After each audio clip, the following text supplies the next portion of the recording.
29 જાન્યુઆરી 2025 બુધવારે મૌની અમાવસ્યા. મૌન વ્રત કરવાથી અધૂરી ઈચ્છાઓ પૂર્ણ થશે. જાણો તેનું મહત્વ. મૌની અમાવસ્યા 29 જાન્યુઆરી બુધવારે છે. મૌન રહીને ભક્તિ કરવાનો આ દિવસ છે. એવી માન્યતા છે કે આ દિવસે કરવામાં આવતી પૂજા, નદીમાં સ્નાન અને દાન કરવાથી અખૂટ પુણ્ય મળે છે. જાણો આ તહેવાર પર તમે કેવી રીતે મૌન પાડી શકો છો, મૌન રહેવાના શું ફાયદા છે. આ રીતે મૌન પાડી શકો છો.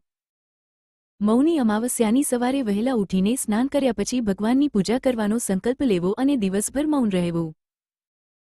ભગવાનની પૂજા કરો, ધ્યાન કરો, મંત્રો જાપ કરો. પૂજા અને મંત્રોના જાપ મૌનથી કરવા જોઈએ. મંત્રનો જાપ કરતી વખતે મનમાં જ જાપ કરો, મોંથી બોલશો નહીં. જાપ માટે શાંત અને પવિત્ર સ્થળ પસંદ કરવું જોઈએ. જાપ કરતી વખતે શ્વાસ અને બહાર નીકળવાની ગતિ સામાન્ય રાખો. તમારા મનપસંદ દેવતાનું ધ્યાન કરતી વખતે તમારે તમારી આંખો બંધ કરીને જપ કરવો જોઈએ. સવારે પૂજા અને મંત્રોના જાપ પછી દિવસભર મૌન રહેવું. દિવસ દરમિયાન અન્ય કામ કરતી વખતે જો તમારે કોઈની સાથે વાત કરવાની જરૂર હોય તો ઇશારાથી અથવા લેખિતમાં વાત કરો, મોડે કંઈ બોલશો નહીં તો મૌન ઉપવાસ તૂટી જશે.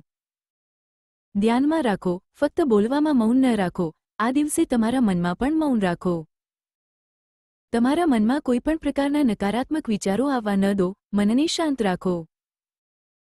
મૌન ઉપવાસના સમયમાં વ્યક્તિ ભજન સાંભળી શકે છે, શાસ્ત્રોનું પઠન કરી શકે છે, સંતોના ઉપદેશો સાંભળી શકે છે. મંદિરોમાં જઈને પૂજા કરી શકો છો. મૌન રહેવાથી શું ફાયદો? મૌન રહેવાથી મન શાંત થાય છે. નકારાત્મક વિચારો અને તણાવ દૂર થાય છે. જ્યારે આપણે મૌન રહીએ છીએ ત્યારે આપણે આપણા વિચારો સમજી શકીએ છીએ. અમે અમારા કામ અને ભવિષ્યને લગતી યોગ્ય યોજનાઓ બનાવી શકીએ છીએ. મૌન રહેવાથી આપણી એકાગ્રતા વધે છે. આપણું મન અહીં તહીં ભટકતું નથી. મૌન રહેવાથી પરિવારના સભ્યો અને બહારના લોકો સાથે વિવાદની શક્યતાઓ દૂર થાય છે. પરસ્પર પ્રેમ જળવાઈ રહે છે. બોલવામાં આપણી ઘણી બધી શક્તિ લાગે છે. જ્યારે આપણે મૌન રહીએ છીએ ત્યારે આ ઊર્જા બચે છે અને પછી શરીરને કામ કરવા માટે વધુ ઊર્જા મળે છે. મૌન રહેવાથી વ્યક્તિને આત્મનિરીક્ષણ કરવાનો સમય મળે છે, જે આપણને આપણા પોતાના વિચારો અને ઈચ્છાઓને યોગ્ય રીતે સમજવા માટે સક્ષમ બનાવે છે. ચાલો જાણીએ કે મૌની અમાવસ્યા પર કયા કયા શુભ કાર્યો કરી શકાય છે. મૌની અમાવસ્યા પર ગંગા, યમુના, નર્મદા, શિપ્રા જેવી કોઈપણ પવિત્ર નદીમાં સ્નાન કરવાની પરંપરા છે. હાલમાં પ્રયાગરાજમાં મહાકુંભ ચાલી રહ્યો છે. અહીં મૌની અમાવસ્યા પર સંગમમાં અમૃત સ્નાન થશે.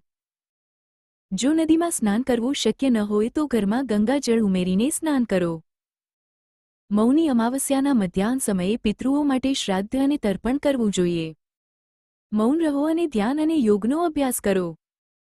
આ દિવસે તુલસીની પૂજા કરવી જોઈએ. જરૂરિયાતમંદ લોકોને દાન કરો. આ દિવસે ભગવાન ગણેશ, વિષ્ણુજી, શિવજી, સૂર્ય ભગવાન, દેવી દુર્ગા, શ્રી કૃષ્ણ, શ્રી રામ, હનુમાનજીની વિધિવત પૂજા કરો.